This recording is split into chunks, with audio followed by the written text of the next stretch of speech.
Hi guys, welcome back to another episode of the Real Talk with Rhi podcast. How on earth are you?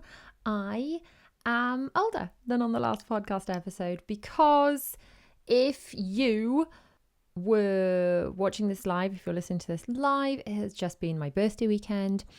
Equally, I'm recording this just before my birthday weekend, so hello from the past. I am currently 40, but by the time you hear this and see this, I will be 41. And I've got to tell you about this last year I've had because it has been huge, I guess, transformative.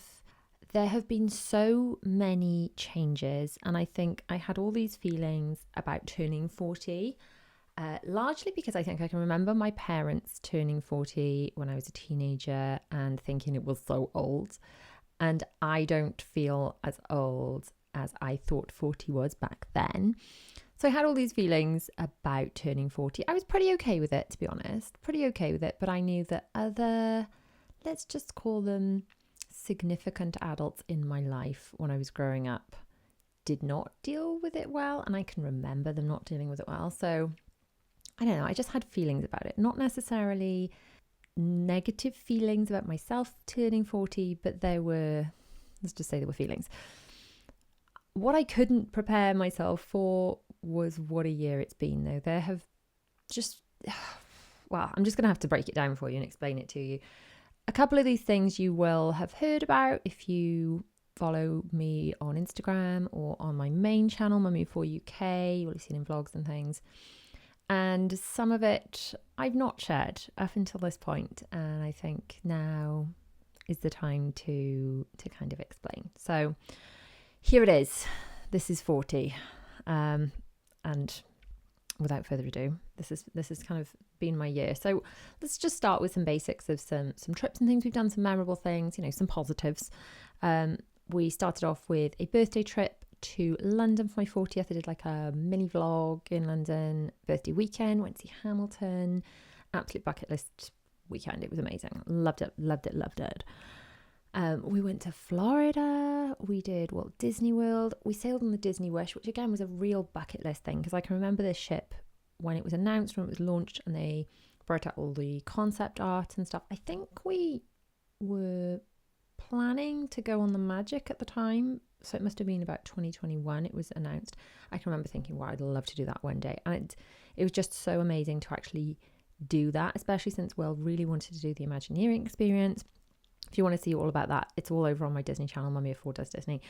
So I won't go on and on about that too much, but long story short, bucket list stuff ticked off. We have done 2 press trips to Alton Towers. That just means that we get invited along, we get accommodation and tickets and things. So it's not everything that's paid for, and I don't get paid to go. But they invite us along. There's no obligation to post anything in particular, but I have done like mini vlog series there, and it's been so much fun. And we used to do a lot of this stuff pre-COVID, and it just made me realize I want to get back to doing these UK mini breaks with the children. And I love sharing those kind of vlogs because they're fun. It's something a bit different, but I can still feel like I can kind of bring value through it because we're sharing tips of traveling with kids and staying organized and making the most of things. So I like that stuff because I feel it's a nice balance between entertaining content and also hopefully valuable for people in a similar situation. And the same goes for my Disney stuff, really. I'm hoping that even if you're not going to Disney, if you like Disney content, you like Disney vlogs, then the magic comes through the screen. It's just fun to watch. But equally, if you're planning a trip, they're just stuffed full of tips. That's kind of my hope. That's kind of my plan with it all. And then, of course, we went on the Disney Dream cruise in August. So if you're watching this kind of in real time, the Disney Dream Cruise vlog series is due to start very, very soon. So make sure that you tune in on my Disney channel every Saturday morning at 8 a.m.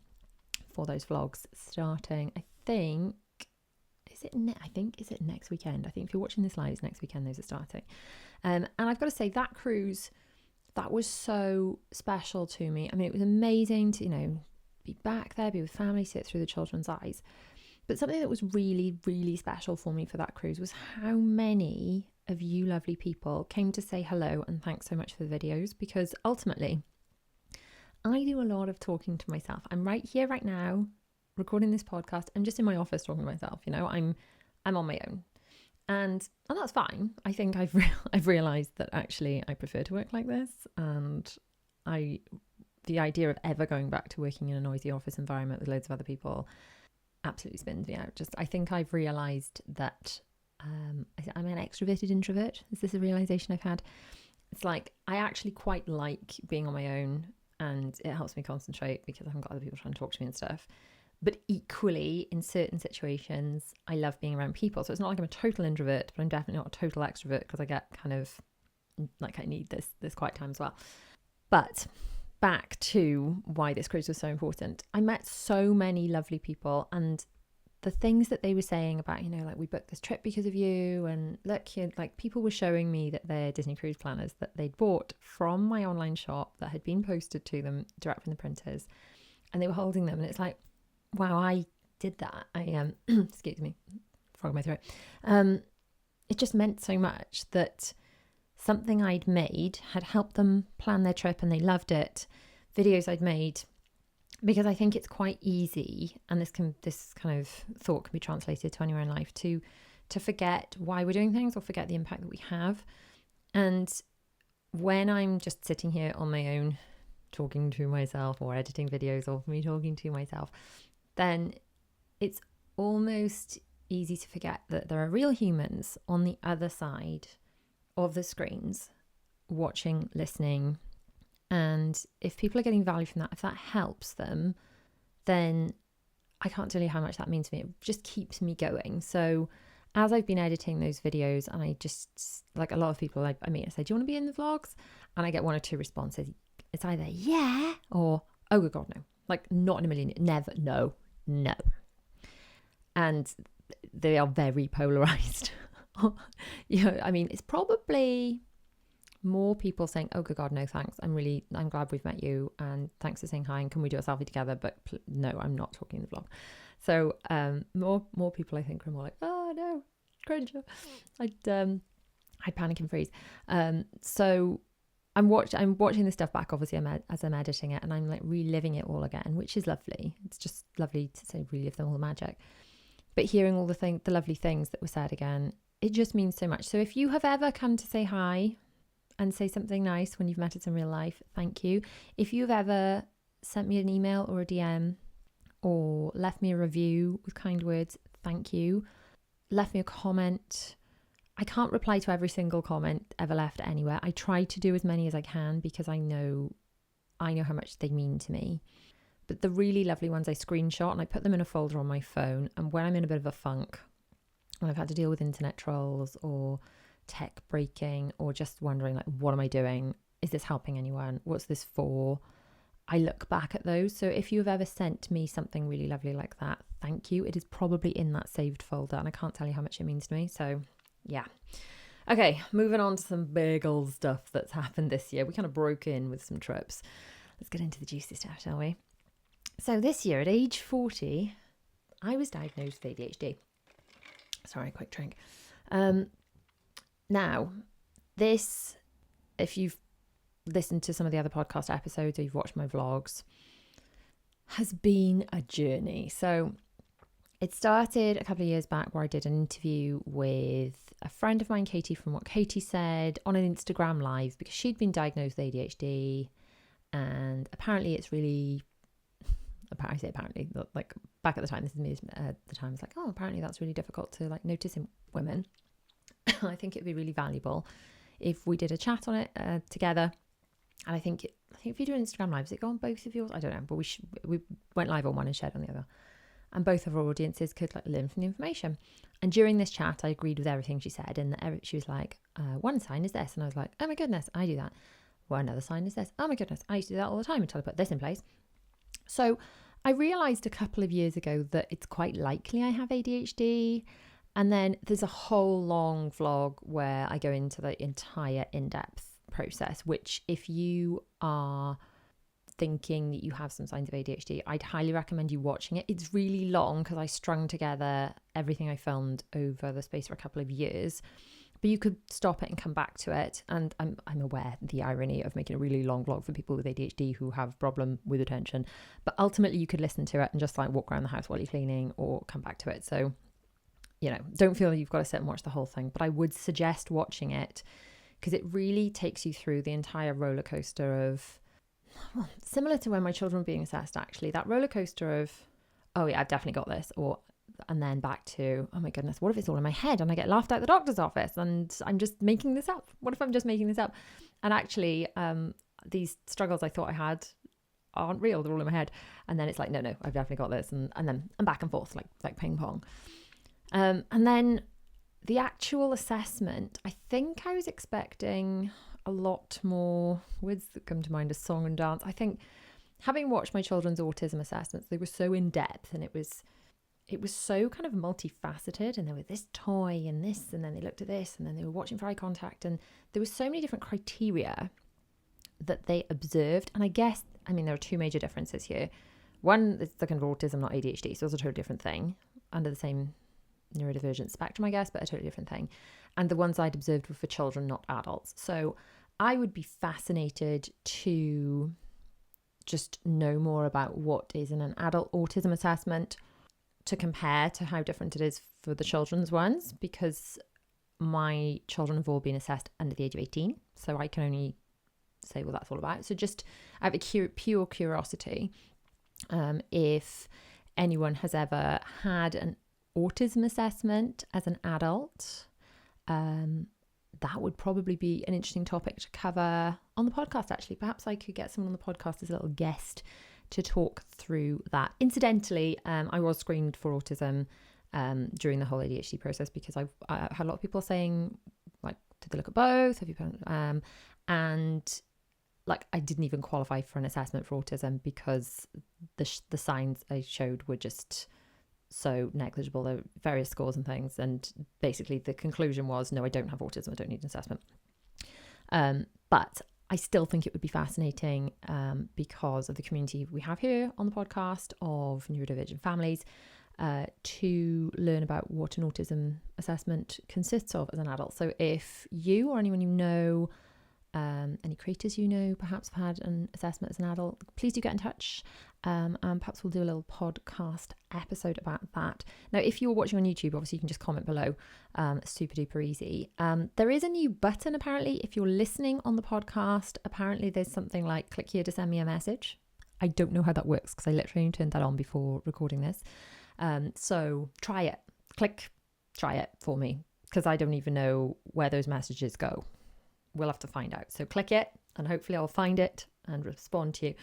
Failing that, you can email me, rhi@mummyoffour.com. You can always do that, or tag me or DM me over on Instagram. I've got Real Talk with Rhi podcast and Mummy of Four UK, as well as my Disney Instagrams. So very much ADHD, getting off topic here, but basically I was really surprised at the assessment, at how it was just a questionnaire, really. I just thought it would be a lot more observation, and maybe there was an observation element that I wasn't aware of, but I don't know, I thought it would be a bit more than filling in a questionnaire. So when I initially had the diagnosis, she's like, yeah, you've got ADHD, and the next logical step is a medical and then medication. So you have a medical to check that you're like fit to have medication, because if you've got certain health problems, then you're not eligible for it because it could cause other problems. And I was blindsided for a couple of reasons. So first of all, I kind of was expecting, again, like my children, when they were diagnosed with autism, they didn't have it on the day, but they had like a breakdown on the day of verbally, yeah, this is what it is, you got any questions, and you know, it was like a whole meeting. So when they were diagnosed with autism, we had the assessment, and then there was a period of time where they did the kind of counting up, tallying up, marking, whatever you call it, the actual, like there were two of them and the two assessors, and they discussed it and marked it and see what the numbers came out as. And then they brought me back in to give me the results, and then after that I had a big long typed report. With ADHD, it's like, yeah, you've got it, bye. What if I'm making it up? What if all that happened in my head? Like, I felt like I needed some sort of piece of paper proof. So that was one thing that really, really shocked me. that it felt really informal. So yeah, that almost like when I remember going to the doctor when I was pregnant with my first baby, and pretty much with all of them actually. This is what doctors do. You go in going, I think I'm pregnant. And they're like, well, what makes you think you're pregnant? I'm like, well, I peed on a stick and, pregnancy test said I was pregnant. And they're like, well, you're pregnant then. And I was like, yeah, but that was just me weeing in the bathroom. That doesn't feel very official. Can you check me? Can you check I'm not making this up, please? Can you check it's not all in my head? Can you give me some proof? Can I get a letter? And it felt like that. It felt like, oh, you just, is that it? Okay, that's it then. Okay, it was weird. Okay, it was weird. And then, of course, it was coming to terms with the fact that, I've had this all along and I've struggled and I didn't really need to struggle as much as I struggle. So that was weird. And then every time I came to do a new thing, so every time I came to do, I packed for the first time, I was like, oh, this is why I am how I am. and everything I've done my whole life, just normal day-to-day things like packing, for example, I've seen it through these totally new eyes, through this new lens of, oh, this is why I struggle with this. This is why I find this so overwhelming. This is why I struggle to get started. This is why I feel so overwhelmed halfway through. This is why I get to that stage where I've tipped everything out, because I always tip everything out and make a big mess, because I know if I don't trick myself into keeping going, I'll stop. So I trick myself into keeping going when decluttering, for example, by throwing things all over the floor. And then I'm like, oh God, what have I done? And I have to keep going and I feel overwhelmed. I trick myself because I have ADHD and I know I have ADHD, and that's a strategy. I have been unconsciously using strategies to manage my ADHD my whole life, or certainly the last 15 years, really, probably since I really thought, well, I'm going to have to really get my act together, which was kind of around the time we were thinking about having another baby. And then when I was pregnant with baby number 2, I was just like, wow, if I don't get my act together now, I'm in trouble. Because I feel like with one, you can kind of wing it a bit more. And then when you throw another one in the mix, especially when you've got one school age, another one, and you've got all that to juggle, I felt that you had to be more organised. So I've been on something of a productivity journey for a long time, trying to hack mum life. I started my channel because everyone was like, wow, how do you juggle it all? And my channel, my initial Mummy of 4 channel, was the answer to that. All the hacks I used to hack mum life. And it turns out I've been trying to hack ADHD this whole time. It's just realising all of this has been kind of mind-blowing. I'm going to be honest with you. It's been a lot. It's been... yeah, I guess I'm sad a little for younger me that wondered why she couldn't just do stuff, that didn't have faith in herself for being able to see things through, that wasn't taught strategies to be able to complete things, that's had to figure it out the hard way. And just a bit sad for her, for younger me. But then equally, everything happens for a reason, and hopefully in going through this journey, I've been able to share the journey and hopefully help some other people that didn't have help, just like I didn't. So I don't know. It all happens for a reason. So I'm not not super wallowing or anything. Just, I will admit, I did feel a bit sad for younger me, who was always like, oh, you're fine. All my school reports said, very bright girl, wish she'd apply herself more, wish she'd try a bit harder, wish she'd, show up to lessons with the right books, show up to lessons at all sometimes. Don't tell my children. But yeah,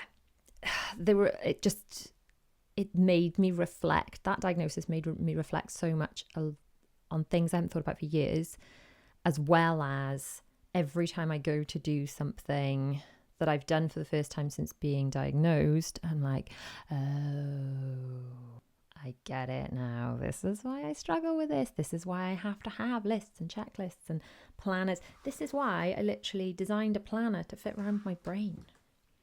Which I'm not saying if you don't have ADHD it won't be helpful, because I'm telling you it absolutely will be. But if you have ADHD, game changer. Check out the planner store linked below. Okay, some other changes that have been made this year. So I've rearranged my office, which does not sound like a massive change, but I have got a sit-stand desk now and a walking pad, which I've got to say has been game-changing for a couple of reasons. So first of all, it's a bit of an ADHD hack in that if you're walking and working, it helps you to concentrate because it helps dull out some of the, oh, you should maybe we should stop working and just go and eat chocolate. Maybe we should stop working and go and start another project. Maybe we should, all that chatter is quieted a little bit by being on the walking pad. But I think one of the biggest things is I've always really struggled with, I guess as many of us have as mums, not having enough hours in the day. And as soon as anything else would get added on to my list, so there'd be extra stuff going on with school, there's weeks at Christmas where you've basically got to go into school in the middle of the day every single day, which is lovely. Don't get me wrong, it's lovely. I'm not complaining. I'm very lucky to be able to do it. But it eats into your workday a lot. So like Christmas time, like I say, they'd have the Christmas concerts like in the middle of the day. And maybe that's every day that week. So the time that I would spend exercising then would have to be given up so that I could work. Again, when the children are ill, that would eat into my work time. So ultimately I still have to work because my job, so I have to do that to earn money. So I can't just not do that. So the thing that would give was always the self-care and specifically the exercise. So exercise was always first out the door. If anything squeezed my schedule at all, exercise was always the one. So now I can exercise by walking at my desk. And I love walking. I've given up. This is the year I've officially given up trying to be a runner, okay? I have been fancying being a runner, trying to be a runner for so long. I've started Couch to 5K. I can't tell you how many times, but I've just come to the conclusion this year that I'm going to stop squishing myself into boxes in which I do not fit. I'm never going to be a runner, and I'm okay with that. I love the idea of being a runner, but I actually hate running with a passion. I hate that I have to wash my hair immediately after running because I'm that sweaty. I know that sounds really minor and really what a girly thing to say, but it's just another thing to add on to my list. So my walking at my desk, my walking and working. Okay, I am mostly living in leggings these days. I will give you that. I am mostly living in leggings. But that's fine because I work from home. So I have trainers that only live indoors, which incidentally, if you have a pair of indoor trainers and you put them on for cleaning, it's like it gives you a super boost, okay? Just, you heard it here first, or maybe you heard it at other places, but you definitely heard it if you're here as well. So I've got a pair of indoor trainers that have not been outside at the very least since they were last put in the washing machine. So they're clean, they're not got outside dirt. And I use those for if I'm cleaning and stuff because I'm like, yeah, I've got my go shoes on. Gives me that extra boost. But primarily I use them for walking at my desk, my walking pad. But that's all the equipment I need. I just need to stick on my shoes, maybe tie up my hair. I'm in my comfy leggings and stuff anyway, which is fine because I just put on leggings in the morning to do yoga when I can fit that in. Sometimes that goes when other pressure happens, but I can still walk at my desk. My physio fully approves. I have a physio who's amazing. She's been coming to me since I was pregnant with Bella and I had that thing when my pelvis came apart. She had to stick it back together. Very painful. So it feels like you've had like an axe down the middle of your pelvis and across your low back. SPD is it called? So anyway, shout out if you've ever had that. It's horrific. But anyway, she's been coming to me since then. She's amazing. And I still have these problems with my shoulder. I think it's from like standing on the wonk. You can't see it if you're on the podcast, but just imagine I've got my left hand on my left hip. I would have a child sitting there for years. Basically, as soon as one child got put down, I would have another baby. And then I'd do stuff with my right hand. And it just caused this like pull on my left side. And whenever I'm stressed, overworked, don't do enough yoga, it goes into, she hates calling it a knot because it's not a knot, but it's like basically a lump. And it's very, very painful. And sometimes I can't look left. And then until she kind of releases it. But long story short, she very much approves. So it's like physio approved. Walking, she's like, that's the best thing you can do. It's good for your heart, it's good for your muscles, but it's not as damaging as runners. So she treats a lot of runners. And she said that they have a lot of problems with like knees and ankles, injuries. So obviously doing the walking isn't going to be putting that like bang, bang, bang kind of pounding pressure. So I'm less likely to end up with problems. So I'm like, winning at life here. Winning at life. It's multitasking. It's an ADHD hack. I'm getting my steps in, like 10,000 steps a day, no problem. Whereas previously, trying to get my 10,000 steps a day in, which I'm aware is a number made up by a manufacturing company who made pedometers back in the, I want to say 90s. But still, is it the gold standard by science? I don't know. But it's a number that if you don't have a target, then you're not going to hit it, do you? So have it. If I move my body at least 10,000 steps a day, I know I feel better myself. I can easily do 25,000 steps a day sometimes now, easily. Whereas 10,000 steps a day, I could only do on days where I did both school runs. So if I was busy and my husband was doing the school run, that would like eat into that.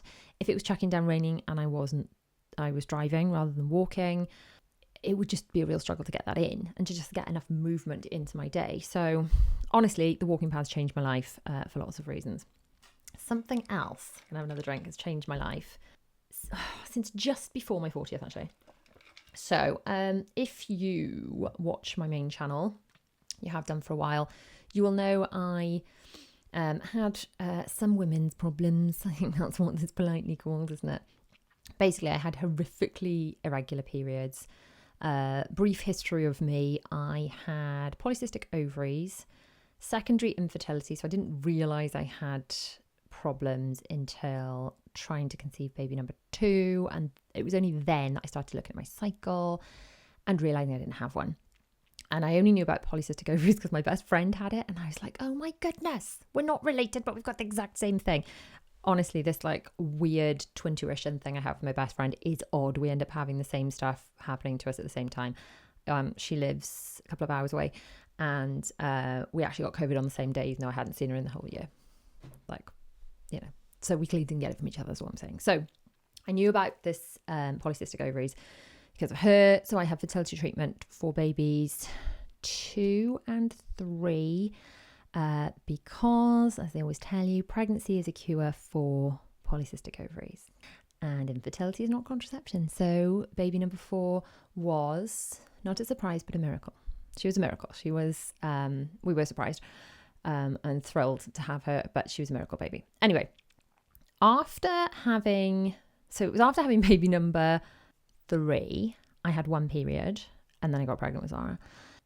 So it was probably baby number 3 that fixed me. Anyway, after having Zara, my periods came back after I stopped breastfeeding, and they were so heavy. It was like, right, just skip ahead if you don't want any TMI or you're eating or anything, but it was like hemorrhaging, heavy. It was bad, okay? It was really bad. To the point where it made me feel flu-y every month, like genuinely as if I had the flu. You might be wondering what this has got to do with turning 40, but I'm getting there. Okay, I'm getting there. So it was, just before COVID, 2019, we're living in the old house. I can remember friends of mine coming over to visit, and they were like really like white as a sheet. What is the matter? And I was just literally hemorrhaging. If you've ever used one of those menstrual cups that are supposed to be like you only have to empty every 12 hours, that was overflowing every hour. Sorry, like I said, TMI, okay? I did warn you. But it was bad. So I eventually got up the kind of, fine, I'll go to the doctors. It was all I've always been a bit like, oh, I'll take the children to the doctors like straight away because I'll always be like, I'd rather check. I'd rather check them over in the doctors and then be like, I wasted your time, I'm sorry, then not take them and regret it, because you just never want that regret as a parent that you didn't take action you should have taken. However, with myself, I've always been a bit like, oh my goodness, I just so don't have time to do that, which is silly, because if you don't take care of your health and you don't make time to make sure you are well, your body will just pick a time for you to be ill. It will just floor you. And then, you know, that time is gone, isn't it? That time is gone, you are ill and you're no good to anyone. So go to the doctors, kids. Go to the doctors if you've got a problem and it was your child saying, Mum, I've got this problem. And then you were like, come on, let's get in the car, let's go to the doctor. You need to do the same for you. You need to parent yourself, okay? Trying to talk to myself as much as I'm talking to you quite often, aren't I? But yeah, I am trying to be better at taking care of my own health, if only for that reason. Anyway, eventually got to go to the doctor and was super fobbed off. Like, oh, well, it's your age. When I started OC, how old was I in 2019? Mid to late 30s. Well, I was 40 and 36, something like that, 36. Anyway, I was 40 in 2023. Okay, just do the maths. I can't do the maths off the top of my head. So yeah, I was like mid to late 30s. Oh, it's because of your age and how many children you've had. This is how it is now. This is your life now. I was like, really? This was a female GP telling me this. And I was like, really? So eventually, having tried they tried putting me on the pill. That just, it did stop it being so heavy, but then it was just like every day. So I was still probably losing a lot of blood because I was just, instead of bleeding that heavily, I was bleeding every single day. It wasn't fun either. They tried some tranexamic acid, something like that. I can't remember the name of it now. Basically, nothing seemed to fix it. I was either bleeding all the time or bleeding so heavily that I felt dizzy for sometimes 10 days to 2 weeks out of the month, which is a lot. It's a lot. I can remember the first time we took the children to Florida in 2022. And of course, you've got small children that are in the toilet with you, trying to like manage all this blood in this tiny airplane toilet with my toddler. She was 4. My very small child in there with me, and just being like, oh, I so don't need this. So, basically, after trying all sorts, trying the copper coil, and then eventually getting to see several consultants actually, I saw a registrar, someone that was really rude to me and really like, oh, so bleeding a bit heavily, are you? Like, so what? And I was like, there was another woman in the office. She was in the scrubs. That means she's an auxiliary nurse. That's the word. She was an auxiliary nurse. And she was clearly cringing at the way this guy was speaking to me. She was like, oh, cringe. So there was that pretty negative experience where he was really fobbing off my problems, really minimizing them. And I wanted to say, I didn't because I'm too polite, but I wanted to say, no uterus, no opinion. Or, why are you in obstetrics when you clearly don't seem to like women much? I wanted to say those things to him. Anyway, and in fact, then another one I've just remembered that was even more worrying was a female obstetrician who, this was when I went to have my, copper coil? I'm not sure. No, it was a marina coil, not a copper coil. My marina coil put in as an attempt to slow this crazy period stuff. She was like, I was explaining about the problems, and she's like, how much bleeding are we talking to? I said, well, menstrual cup, overflowing every hour. She said, what's a menstrual cup? And I was like, oh, you are a doctor, and not just a doctor, like not just a heart surgeon maybe, but her entire area was, uteruses. Uteri? I'm not sure what a plural for a uterus is. Gynae stuff. That was the whole area. And she didn't know what a menstrual cup was. And she was a woman. It's possible there was a a student in the room. So maybe it was like a question she was trying to, I don't know, it was a teaching moment, but I felt like she should have explained, by the way, I do know what this is. Please don't lose total faith in me. I'm just explaining this for my student. Anyway, after many, many, many problems, last year, shortly before my birthday, so it was the summer, I had an endometrial ablation. And what was it called? I can't remember. I've got a full vlog on my main channel explaining it all. But basically, they sedated me and gave me a spinal, what's it called? An epidural, like you'd have when you were having a cesarean or having a, which I'd never had before. I was really nervous. I hate things like the idea of something being stuck in my spine. I was like, oh, no. So I'd never had one before. But basically, they kind of, the best way they described it was like almost microwaved the inside of my womb, almost like searing a steak, which is why I had to be sedated and have this like spinal blocker so I can feel it, because obviously it would have been pretty painful.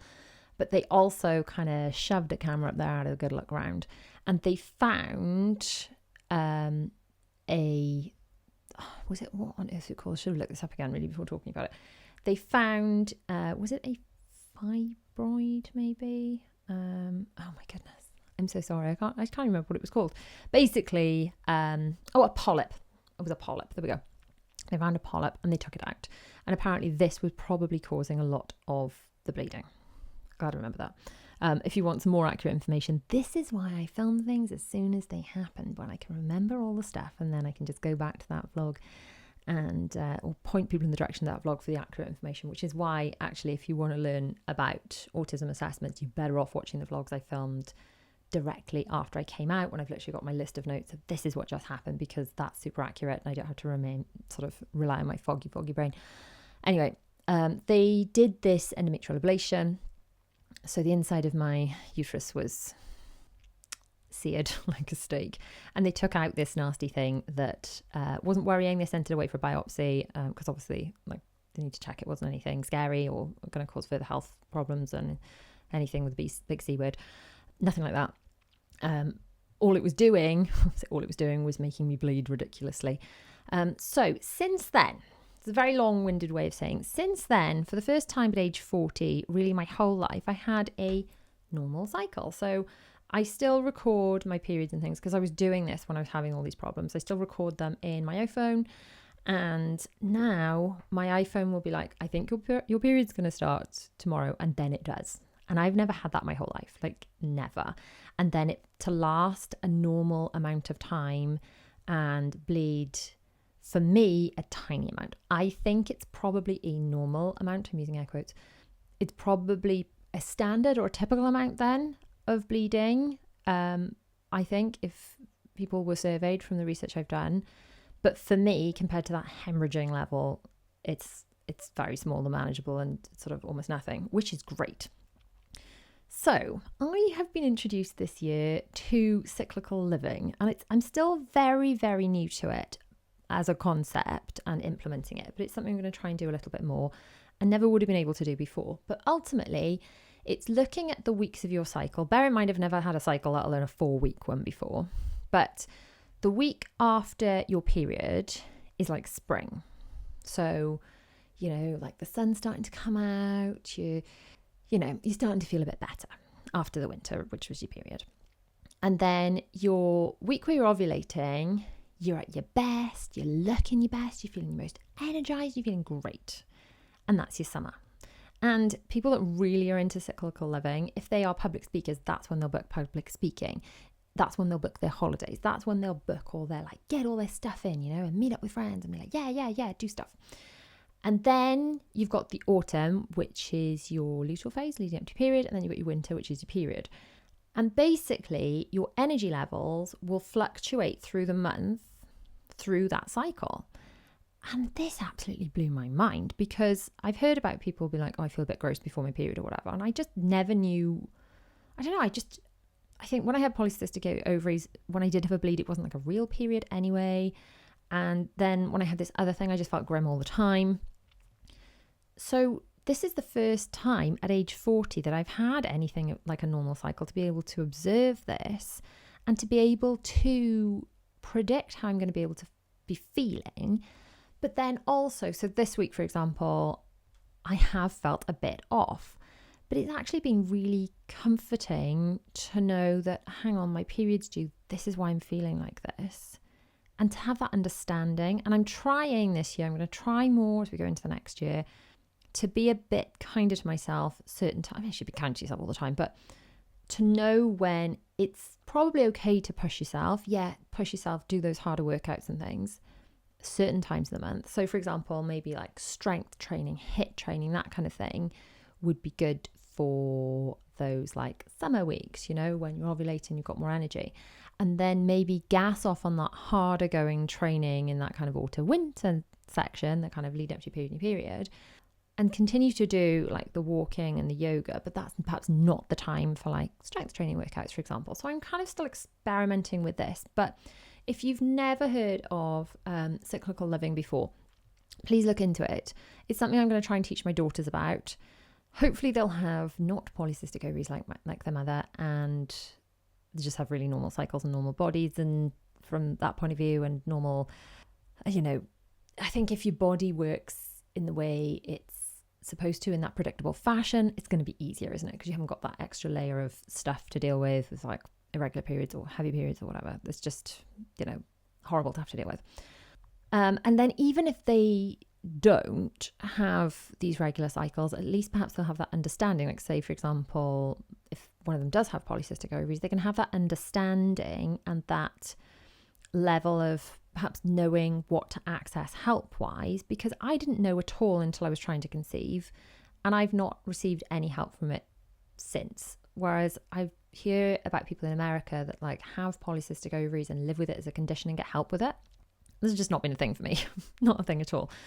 But basically, I'm going to be teaching my children, my girls especially, but I guess all of them, not just this is a period and this is a sanitary towel, this is a tampon, but actually what happens in your body and which changes you can notice and what that means and how you can observe your own cycle and live with it and help sort of get it to help enhance your life rather than just be something that happens to you every now and again out of the blue, because that's not fun for anyone at all. So yeah, that's been a real revelation for me, and that might just sound like the most obvious thing in the world, because if you have had from the age of however young you were when you started your periods, I was 12 and a half, how old were you? If you have just always understood this stuff, you might be like, really, duh, everyone knows that. I didn't know that. So I'm going to make sure that my girls are taught this stuff, because I think it could have been so valuable for me, even if it was just to know that I didn't have that cycle and to be able to perhaps get some sort of help being able to regulate things. And just, I mean, I don't know. We don't know what could have been done now because it's too late. But I think what we can learn from this is what I can do going forward and how I can help teach my children. So business coaching is something else I've done this year. I've done a little bit of it before, a long time ago, but I've really kind of gone big into it this year, and it's really made such a difference. I've been big into kind of personal development books, and by books, I largely mean Audible, as in listening to audiobooks, because multitasking. I used to listen to a lot driving when we lived further away. I had to drive to school. I now listen to a lot walking back and forward to school, if I'm cleaning, all that kind of stuff. And I think what I learned from the books, largely I went looking for, how can I be more productive in life? How can I be more productive? And I think I really took out my Audible subscription. I really took up my Audible subscription when I sort of went into business and kind of started doing what I'm doing now. And I really realized I want to be more productive. And I was looking for how to be better in business. It turns out the answer to pretty much every book I ever read was get your head straight. Find out what these limiting beliefs are that you've got underneath, largely that probably came from your childhood. Fix all that. And then that is why, that's going to help you doing the things you do. Oh my goodness. I'm just going to have to apologize for this bizarre whirring in the back. I'm trying to make this computer I've got kind of next to me go to sleep, but it's doing some quite important stuff, because if you are in my Patreon or you've followed on my Instagram stories, you'll know I had like a big computer issue where I lost a lot of footage and had to kind of piece it all back together. It's kind of doing something to reformat it, so I can't turn it off altogether, but apologies because it's making a weird whirring noise. So if you can hear that, there you go. I think it stopped. If you could have heard that, apologies. Anyway, so I've had business coaching this year because ultimately you can get a lot from books. You can get so much from books. But I just felt like there were some really obvious things that were kind of just in front of me, like things I should be doing. I felt like they were just here in front of my face, but there was fog in the way and I couldn't see it. Or another analogy which really explains how I was feeling was I felt like the answers of what I should be doing were like just outside, and I felt like a fly. Have you ever seen a fly or a wasp or something trying to get outside and it just keeps flying at the glass, dunk, dunk, and you're just like, the window's right there. It's right there. Just fly like over a foot and you'll go outside. And I just felt like I was that fly just flying at the glass, like dunk, dunk, dunk. And I just couldn't find how to get to, I could sort of see where I wanted to go and I couldn't see how to get there. So I had this business coaching, which I'm still having like on a monthly basis. And I had this one-to-one call where she was talking about really what I want to do, what I want to be known for, and who I want to help. And ultimately, it kind of came down to kind of 3 people, and they're all me at some point, all of them. So now when I'm kind of making my videos, making my content, making my products, doing the things for my planner store, I've kind of got these 3 versions of younger me and to some extent current me in mind. So the first one is me when I was just like, oh my goodness, everything feels so disorganized, everything feels so messy. I'm sick of like missing messages from school. I'm sick of being so last minute, sick of just feeling like I'm being a rubbish mother because I'm just not keeping on top of everything. You know, I feel like I'm just running to catch up all the time, and I feel like if I could be more organized, I could spend less time flapping about, oh my goodness, I've got this thing last minute, and actually spend more time enjoying life with my family. And that was so me. That's been me at various times, but that was so me when I kind of started this whole productivity journey. So if you have ever felt, you know, like, oh my goodness, I feel like it's all too much, this mum life thing, there's so much to do, there's so much to remember, how can I be more organized? That's been me. To some degree, that is me. That's all of us. And a lot of my content and my videos, my products and things, I want to gear towards helping those mums. It's not to say if you're not a mum, it won't be helpful, but the idea is, if you ever have done business coaching, they'll say this: if you think of one person that you are speaking to, then everything you do and you say will just resonate so much with that one person. It's not to say it won't resonate with other people a little bit or even a lot, but you will do so much better if you talk to that one person. So that's one person I'm talking to. And this is what I've learned in business coaching this year. Another person I'm talking to is me when, specifically with my first child, but ultimately right up to the present day, my children were going through an autism assessment, and it's all the having to fight and speak to this person, speak to that person. And it's just such a lot to do. It's such a journey. And I want to support mums, parents generally, but again, I say mums because that's who in my head that I'm kind of speaking to, because that's who I am. That's the person I have in my head that's younger me. And to offer that support that I didn't have, and that kind of framework and that kind of help and just all the stuff I wish someone had told me. That's what I want to do. I want to go back in time and tell me all the stuff that I needed to know, but I can't do that. So instead I'm going to tell you. Okay? That's who it is. And then the third person is me when I'm like, oh my goodness, do I have ADHD? Oh my goodness. Oh, and like going through that whole journey and sharing my journey as I go through it in hope that it will help some of you. And I know it has, because I've had so many messages saying it has helped. And so many of you, I can only apologise to the NHS, I suppose, are now in the process of getting assessed after watching my videos or, listening to things that I've said. So those are that clarity that business coach has given me, that's been massive, because it feels like I can actually hopefully bring some value, because ultimately, like I said, I'm here sitting in my office. I haven't got colleagues. I'm on my own. I haven't got people going, oh, I don't know about that. What about this? I'm just trying to figure it out for myself. And some of the hard things about being self-employed are you could do anything. Like I could make a video about anything. So you've got to pick what you're going to do, and actually narrowing that down is quite difficult, especially when, like me, you're like a Libra and you weigh everything up and you're like, oh my goodness, so indecisive. So that is challenging. And then not having that feedback of, oh, I don't know about that idea. This idea was better, not having that. So which is why it's so valuable when I do meet you, or when I've kind of got relationships with some of you, especially you guys who are in my Patreon. By the way, if you haven't joined my Patreon, it's free to join. You can join for free. There are paid for tiers with loads of extra perks and things, but you can join for free. And I love that you guys are like my work colleagues. I can obviously share helpful information with you, but also get your opinions on things. What about this? What about this? Which thumbnail's better? The thumbnail's just a little picture, by the way, you see before you click on a YouTube video. And if the thumbnail's rubbish, no one clicks on the video, so there's a pointless making it, basically. So I can get opinions about things like this, or do you want to see videos about this topic, or will you watch this for me and let me know if this, if this message makes sense. And I just love having those people in my life. That's the door. Back in a second. Okay, I'm back. It was obviously the postman with another Amazon delivery, of course. Anyway, what was I even saying? I think I was talking about clarity, wasn't I? Patreon.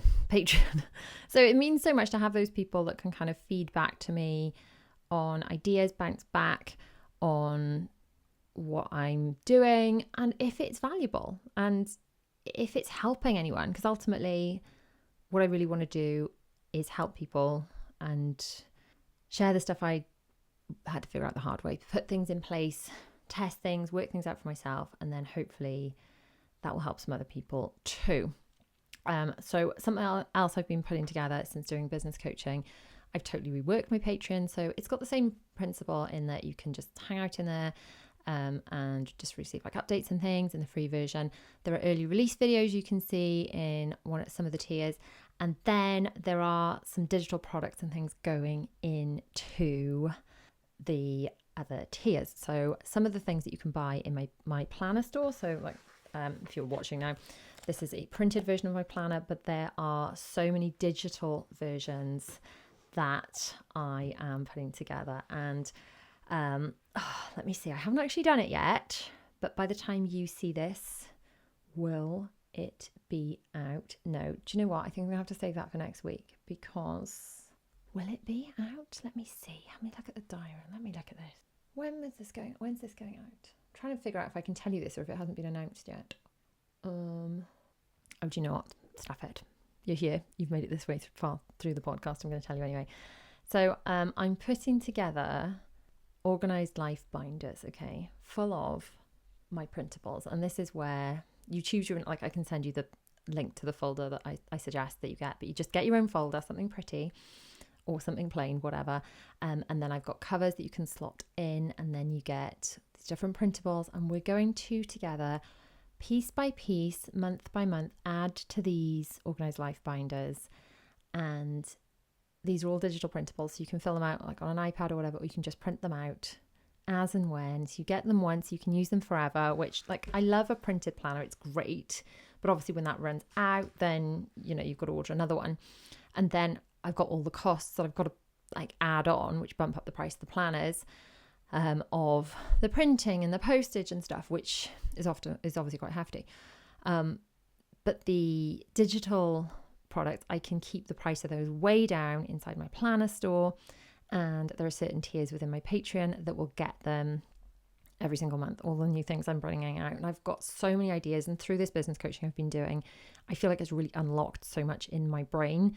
It's really helping me get out of my own way, because ultimately business coaching is a lot like excuse me, throat's going funny, therapy. It's so much like therapy, because it's mostly and it's all women in the business coaching I'm in, but it's mostly I'm really stuck on this, I feel like I'm blocked because of this. And then ultimately when we get back to the root of whatever the problem is, and we all have very similar problems, it's like we're scared of moving ahead because of imposter syndrome, because of all these things, because of conditioning we've had over the years from society, from our parents, from the school, from peers.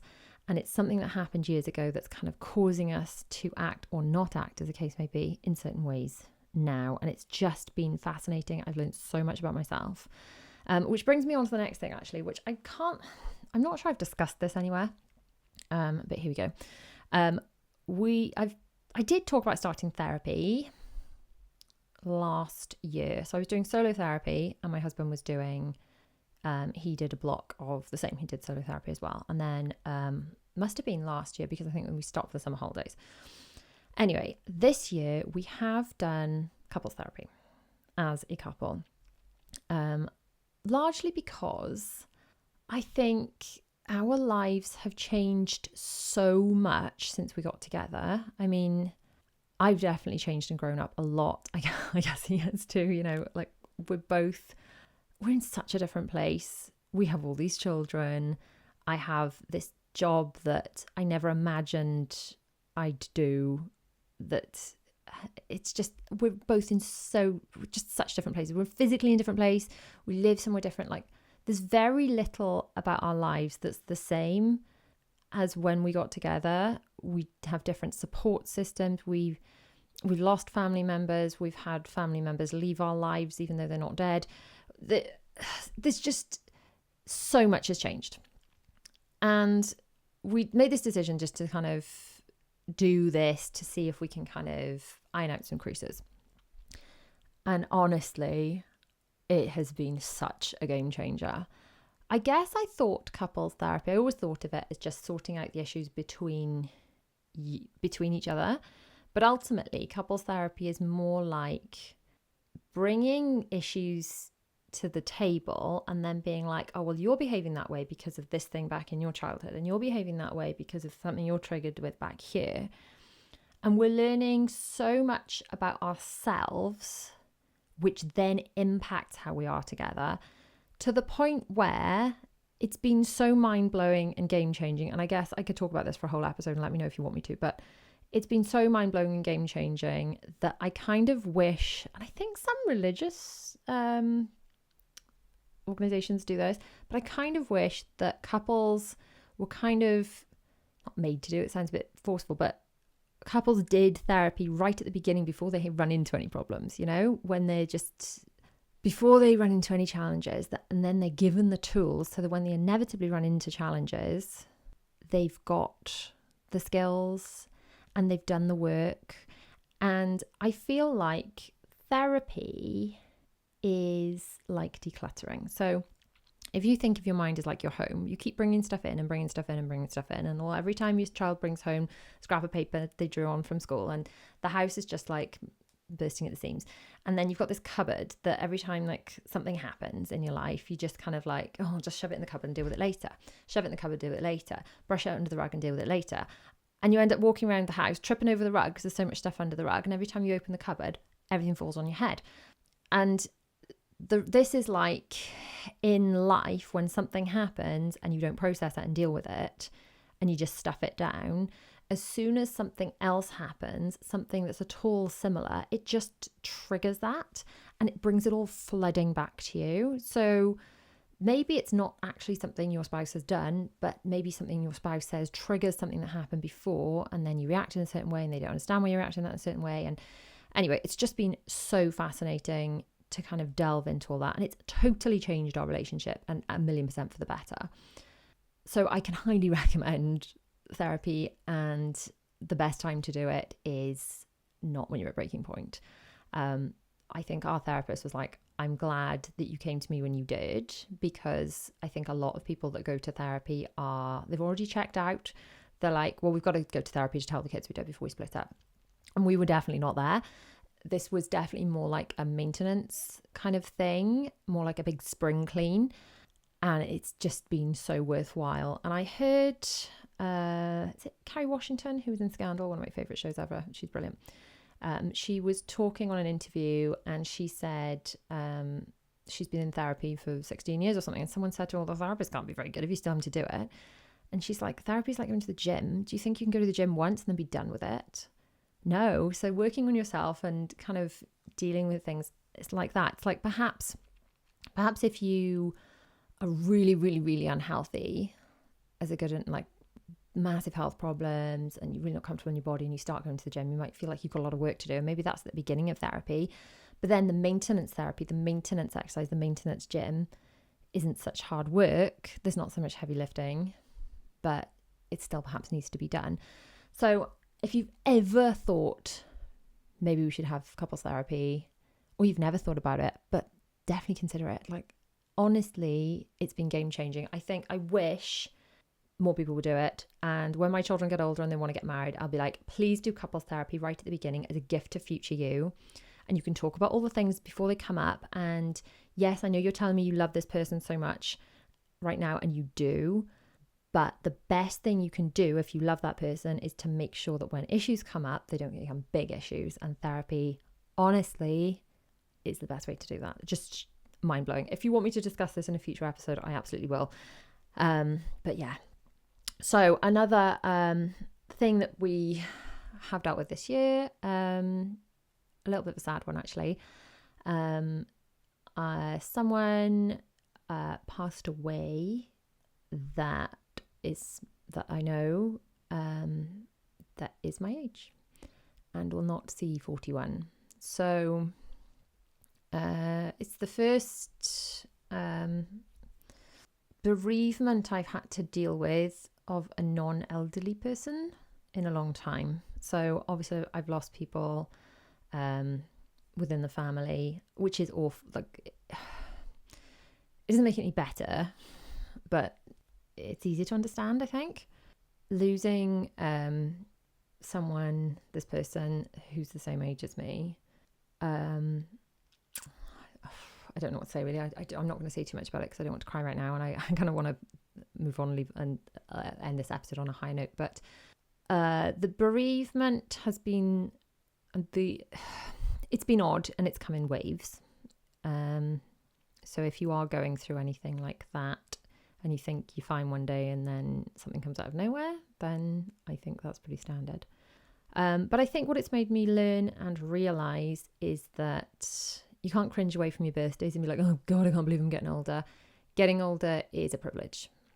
And while I shall endeavour to take care of my body and my skin and my all the things and not especially look that much older, fingers crossed, I think it is definitely a privilege to get older, and one I am very, very grateful for. So that was just a taste of my year, 40 to 41.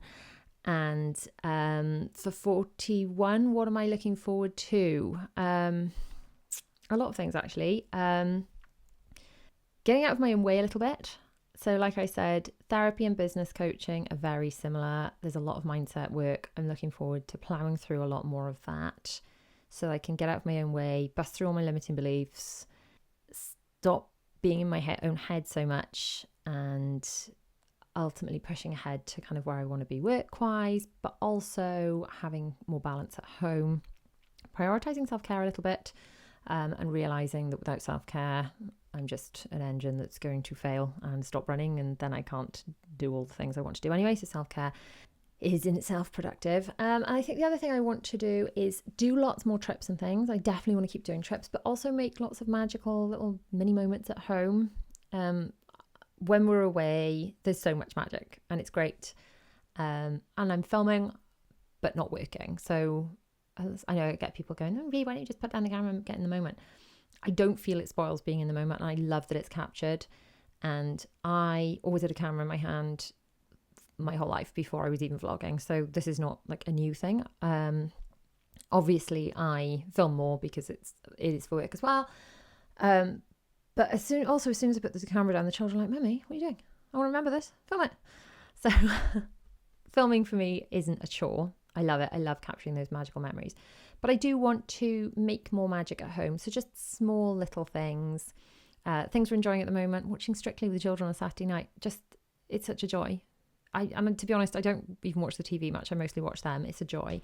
Movie afternoons where we physically move the sofa. So we've got this big corner sofa. We drag it across, put it in front of the TV, make candy popcorn as if we were on Main Street in Disney, and just make more magic at home. I think that's more magical trips, but also more magic at home. That's kind of what I want to be doing. And my husband and I are going to try, as we're both self-employed, and take some time during the days every now and again and go for lunch when the children are in school. We do have like a date hour we tend to do when the children are in activity on one of the nights, but then sometimes that's really challenging because we've then got to go and get another child later. It's not super relaxing. So what he said is, you know how everyone's like, hey, you can do whatever you want because you're self-employed. That must be so nice. Maybe we could do that sometimes because actually being self-employed is like, yeah, you can do whatever you want. You can choose to like work all day or all night. That's your choice. That's entirely your choice. But yeah, ultimately we want to try and make some more time to do things like that. And I want to take some more time to see my friends. And again, if I can be more productive, which I'm hoping I can be, then I can take like a Friday afternoon and go for lunch with a friend.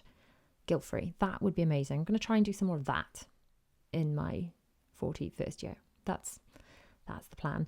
So I hope you've enjoyed this rather long-winded podcast episode. If you're watching on YouTube, and click on screen for another one. If you're listening, rate, review, subscribe, all those things. I'll see you in the next one. Bye.